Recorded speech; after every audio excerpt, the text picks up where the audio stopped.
भागो भागो भागो भागो, अरे भागो रे, भड़का रे, भाग रे, भाग भाग भाग भाग भाग भाग भाग भाग भाग। गिरा है यार।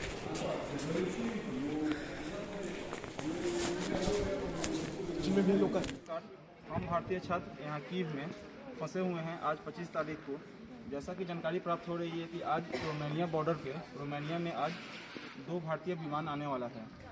तो हमारी सबसे बड़ी भारत सरकार से हमारा ये आग्रह है और यहाँ कीव एम्बेसी से कि हमें कृपया करके कोई ऐसा व्यवस्था कराया जाए कि हम रोमानिया बॉर्डर तक जा सकें, क्योंकि रोमानिया बॉर्डर यहाँ से 600 से 700 किलोमीटर तक है और अभी यहाँ पर ऐसा कोई व्यवस्था नहीं है कि हम वहाँ जा सकें। हम लोग जैसा कि आप देख सकते हैं यहाँ बंकर में हैं और हम बहुत परेशानी में हैं। हमारा खाद्य पदार्थ वगैरह भी 2 दिन में शीघ्र समाप्त होने वाला है। तो हमारी ये गुजारिश है कि कृपया करके कोई ऐसा प्रबंध किया जाए कि हम लोग रोमानिया बॉर्डर जा सकें। जो भी लोग हैं यूक्रेन में जो लाइक रिस्ट्रिक्टेड हैं उनसे अनुरोध है कि कुछ अरेंजमेंट कराया जाए हमारे लिए बसेस का, ताकि हम लोग किसी भी बॉर्डर पर पहुंच जाए, वो चाहे स्लोवाकिया का बॉर्डर हो, चाहे वो रोमानिया का हो, हंगरी का हो, क्योंकि हम लोग के लिए यहाँ पर रहना खतरों से खाली नहीं है और हम लोग बहुत काफ़ी डरे हुए हैं, क्योंकि हम लोग क्या ही कुछ कर सकते हैं यहाँ पर। तो ये बहुत ही हमारी बहुत गुजारिश है, जल्द से जल्द कुछ किया जाए हमारे लिए बस का अरेंजमेंट, ताकि हम बॉर्डर तक जा सकें। यहाँ पे सिचुएशन बहुत ही ख़राब है, कभी भी कुछ भी हो सकता है, इसके लिए हम बहुत डरे हुए हैं और इस डर के कारण हम बाहर निकल भी नहीं पा रहे हैं और हमारा राशन भी ख़त्म हो रहा है। तो प्लीज़ जल्दी से कुछ कीजिए ताकि हम यहाँ से जल्द से जल्द निकल पाएँ, क्योंकि यहाँ पे समय बिताना रात को वो भी बंकर में बहुत ही कठिन है, बहुत ठंड लगती है। हम लोग सुन पा रहे हैं बम ब्लास्ट की आवाज़ें, तम्बाकू की आवाज़ आ रही है। एम्बेसी से कोई फोन भी नहीं उठा रहा है, फोन किया जा रहा है 9-10 नंबर बहुत ही हम लोग डरे हुए हैं, तो कृपया करके कुछ कीजिए, जल्दी कीजिए। और मैं उपस्थित हूँ रक्सौल में, और रक्सौल के कुछ MBBS के छात्र हैं जो यूक्रेन में फंसे हुए हैं, और चलिए हम उनके माता पिता से भी बात करेंगे, आखिर वहाँ का स्थिति जो यूक्रेन का स्थिति क्या है और उन लोगों से कैसी बात हो रही है, तो क्या वहाँ का माहौल है उसके बारे में हम बात करेंगे। हालांकि रक्सौल के 2 लड़के हैं, एक चंदन कुमार और दूसरा चिन्मय पांडे जी। तो हम चिन्मय पांडे जी के पिताजी से पहले बात करेंगे। हम विजय कुमार पांडे आपको ये बताना चाहेंगे। नहीं, ये बताइए, आपके लड़के यूक्रेन में रहते हैं और MBBS का पढ़ाई करते हैं। हाँ, फाइनल ईयर का स्टूडेंट है वो। हाँ, फाइनल ईयर में। तो कब से वहाँ पर रहते हैं वो? 2017 से। हाँ। अच्छा, वहाँ अभी तो रूस में और यूक्रेन में लड़ाई हो रहा है, तो वहाँ की स्थिति अभी कैसा है? वहाँ बात की हुआ है आपके? हाँ, वहाँ की स्थिति में विशेष करके कीव की स्थिति अच्छी नहीं है। युद्ध का मुख्य केंद्र बिंदु कीव हो गया है अभी। कीव में ही ये लड़के रहते हैं और उसके सेंटर में रहते हैं, तो वहाँ से निकल करके किनारे भी नहीं आ सकते हैं। जैसे कुछ लोग आ गए हैं और वहाँ से बल्गेरिया वगैरह पहुँच गए हैं, लेकिन ये लड़के कीव में जब तक भारतीय दूतावास की ओर से हरी झंडी नहीं मिलती है तब तक कैसे निकले। उनके खाने पीने की जो व्यवस्था है वो दिन पर दिन कमज़ोर होती जा रही है। जो घर में रखे थे वो अपना खाए पिए। अच्छा, आज उन लोगों से बात हुआ है? आज बात हुई है। तो क्या बताएं वो लोग?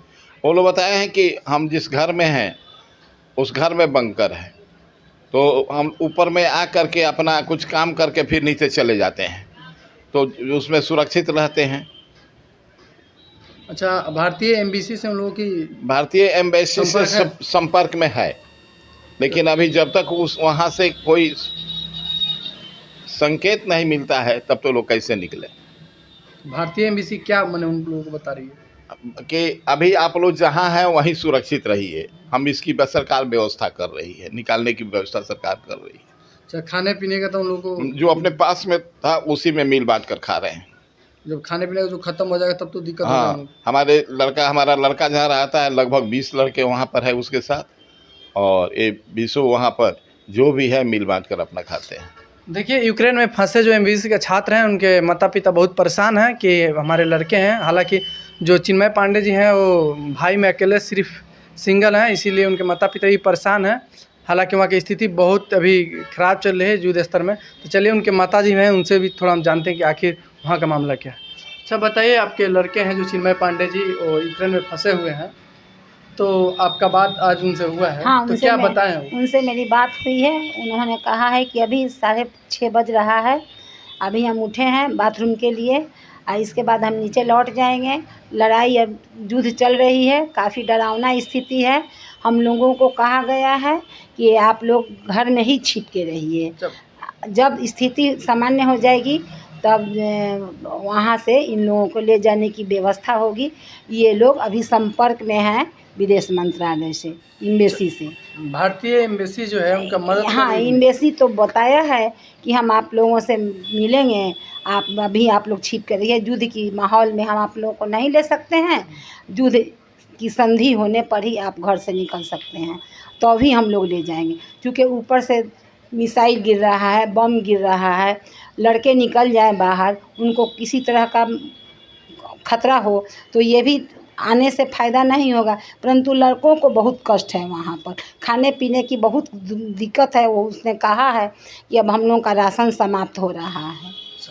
अंतिम बार जो चिन्मय पांडे हैं कब आए थे घर पे? वो आया था जनवरी में आया था। अच्छा, इसी जनवरी में 2022 इसी जनवरी 22 में, और 28 को यहाँ से गया है रक्सौल से।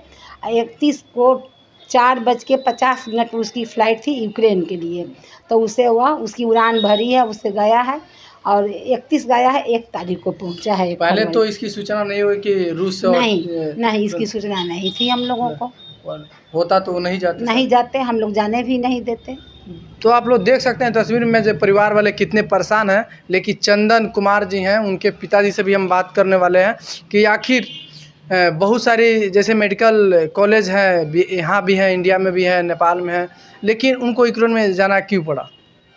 अच्छा, ये बताइए, आपके लड़के जो चंदन जी हैं यूक्रेन में, वो भी MBBS की पढ़ाई कर रहे हैं और फाइनल ईयर के स्टूडेंट हैं, तो वो कितने दिन से वहाँ पे रह रहे हैं? वहाँ पे अभी अगस्त में गए हैं इसी साल, और वहाँ अभी तक रह रहे हैं।